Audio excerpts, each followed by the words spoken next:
this. These are my 11 most reached for products. This is a tag. I'm going to tag some specific people this time because I never normally do, and I will put those in the bottom bar and contact them individually, just so you know. I haven't watched very many of these videos, just a couple, and I kind of interpret this as the most used, so like most reached for as in like over a long period of time, not like most reached for recently. So it took me a while and I got things together like my ultimate most reached for products. So these necessarily, a couple of them might not have used like this week, but over time they are my most used products. So my 11, in no particular order. First of all, you know it's going to be there. Clean and Clear Dual Action Moisturiser. I've told you enough about it, I don't need to go on about it. That is in my top, obviously. My 11. Next is the Naked Palette. I haven't used this in a couple of weeks because I've been using my MAC palettes, but overall this 100% has been my most like reached for eyeshadow palette of all time. Like, I can't believe how little of it I've actually used when you look at the indentations, but I use it so much and I just love it. It's definitely up there. Along with that is Urban Decay's Zero Eye Pencil. I haven't tried that many, so I've been kind of raving about this, but I am going to try a few more. Obviously I worked for them, don't work for them anymore, but I did get to like a lot of the products, and those two are definitely in my top 11. Next up is Hoola Bronzer by Benefit.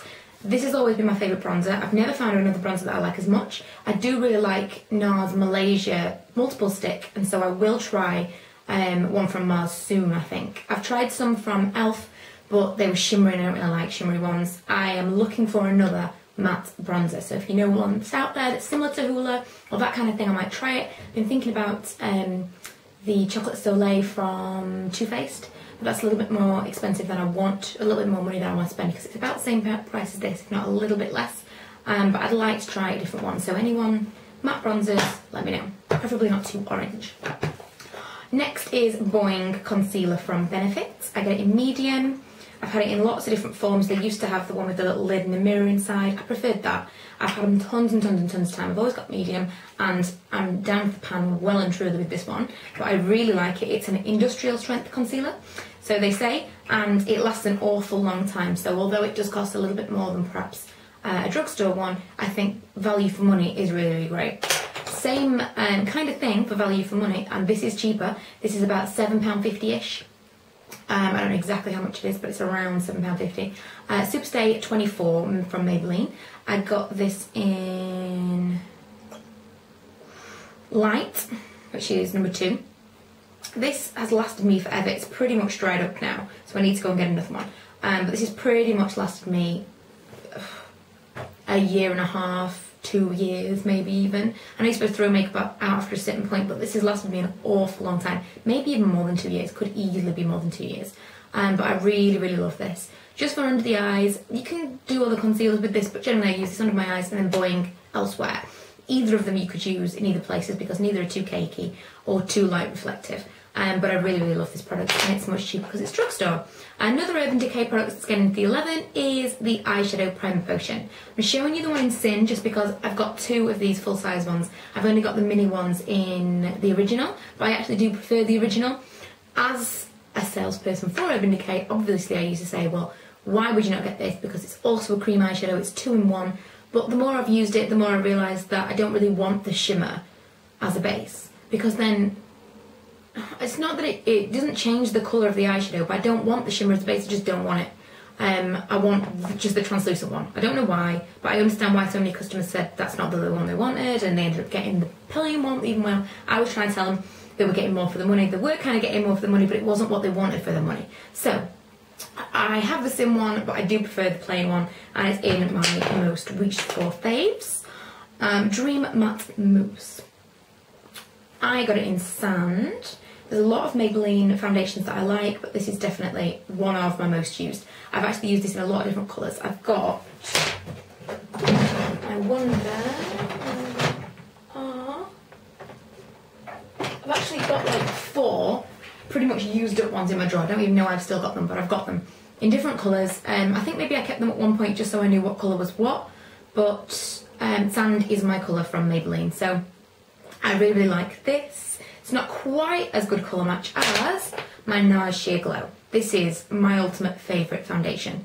It's not quite as much coverage as I'd like, so I do still need to wear a concealer on top, but perhaps that is a good thing. It doesn't look cakey. It's not great for when you really don't have great skin. I really like Studio Fix from MAC, but that breaks me out, which means that I always have to keep using it because I don't have great skin. Plus, the colour that I have isn't really the best colour for me. It's going to be good for me in the summer, but it's not good for me right now, whereas this NARS one is the best match I've ever found. So that I'm going to really, really struggle to replace this because I've never found one that is as good for me as this one. It's just not. So I'm going to try a few more things in the NARS range foundation concealer wise, and I will be telling you what I think of them soon. Lastly, I think this is number 11. Lastly, again, something I've mentioned again and again and again, is the Lee Stafford for hair that grows, I can never say this, for hair that never grows past a certain length. And it is a treatment for your hair that you put in between your shampoo and your conditioner. It conditions it amazingly, it's like a protein treatment, but it also helps your hair grow. For those of you that are wondering, yes, I've dyed my hair. For several reasons. I just didn't like the shade of blonde that I was. And because I didn't like the shade of blonde I was going to either have to highlight it or low light it or do something with it. Blonde takes a lot of upkeep and my hair is so damaged from the bleach that I put on it. I cannot explain how damaged it is. It's like straw. It's really horrible. The ends of my hair are like afro hair. It's absolutely crazy. If you can see, I don't know what you can see, but it's really, really damaged. So I'm not going to tell you, you know, that I did all that stuff to my hair and oh, it's absolutely fabulous. It's really, really not. I actually, just before I made this video, I blow dried my hair and I couldn't get a comb through it. I've literally put like a quarter of a bottle of this on, which probably should have made it into my 11 actually. I love this. I've never been without a bottle. I've got 2 on the go all the time and I always replace it. So maybe this is my 12. But it makes my curls come out of my wavy hair, and it also is a really great serum, and it's just drank like a quarter of a bottle of that, and because it then did that, I could put a comb through it, and without that I absolutely could not. I have lost, I'm going to show you something disgusting. Look how much hair I lost. That's just from one brush. That's just from one drying my hair.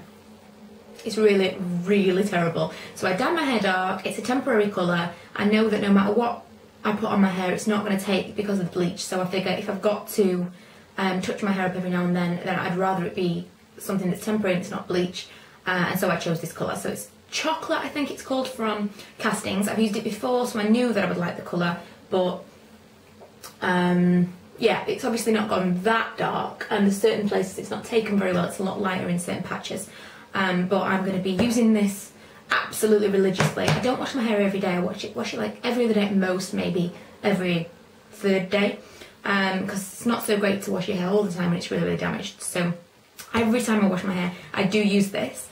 People ask me all the time about that, but it would really depend on how often you wash your hair, because if you washed it every day, you wouldn't necessarily need to use it every day. But because I only wash my hair maybe every 3rd day, I use it every time. Use it on, leave it on for as long as possible. Generally, I'll go in the bath, I'll put it on, I'll leave it while like I read a couple of chapters of my book, and then I'll go wash it off, and it just feels amazing afterwards. So that is now my plan. I'm leaving it dark. I'm going to put this on all the time. I've also got another protein treatment here that I haven't used yet. I didn't really like the first one. I had 2 bottles because they were really, really cheap. I didn't really like the first one. I'm going to try and use this one up and see what happens, because it's, you know, it can't hurt. I think that might be one of those that I put on at night time and leave on to soak in, just because my hair really needs something, any moisturiser. Lots of people have told me that oil is good for your hair, so I think I'm just going to slather it in olive oil or something and hope for the best. I haven't done that yet, but I will, and I've got completely off track, so I'm sorry. I have got a couple of reviews coming up. If any of you want to know what I've got on my eyes right now, because generally when I do a video, you'll say, please do me a tutorial, blah, blah, blah. It's fairly simple. I may do a tutorial if enough people are interested, but I've just hauled this, or I should have done by the time this video comes up. It's the Eye Studio from Maybelline. Silky Glam, is that colour? I know, it's Bronze Drama. Really, really, really nice. I've never tried one of these quads before, but I'm definitely going to try some more. I really like them. I'll just swatch it for you, because I didn't swatch it in the haul. They're the colours. It's see if we can see. Oh yeah. Oh, it's just so nice. The shimmery ones. The shimmers are so nice. It reminds me a lot of something else. I don't know. Maybe something MAC. But yeah, really like that. That's what I've got on my eyes right now. I've actually also tried this Hint for Tint from George Asda. I'm going to do a review on that. And yeah. Oh, I forgot one. I only give you 10. Obviously I put in another one, but I only give you 10. There was another thing. I'm glad I've been rambling. And for all of you that switched off, you obviously didn't see my 11. The other most reached for item is Plum Foolery Blush from MAC. I've got it on right now. Recently with my blonde moment that I had, I've been using Peaches a lot, but prior to that and right now, I've been using this all the time. Plum Foolery Sheer Tone Blush. It's a Sheer Tone Shimmer Blush. You can't really see it on there very well, and it looks quite brown. Swatched. I don't know. But I really like it anyway. That gets a lot of use. So, thanks for watching. I'm sorry I've been rambling so much. I think it's the baby brain. I've just been like talking really fast and going off on a tangent all the time. I'm going to try and make some videos soon. I'm going to try and get back into making videos more often. I feel like after my holiday I went, I don't know what's going on. And now I'm going to get to it. Ooh. For my tweezers that I lost. I'm going to go now. Thanks for watching, and if you haven't already, please subscribe. Bye!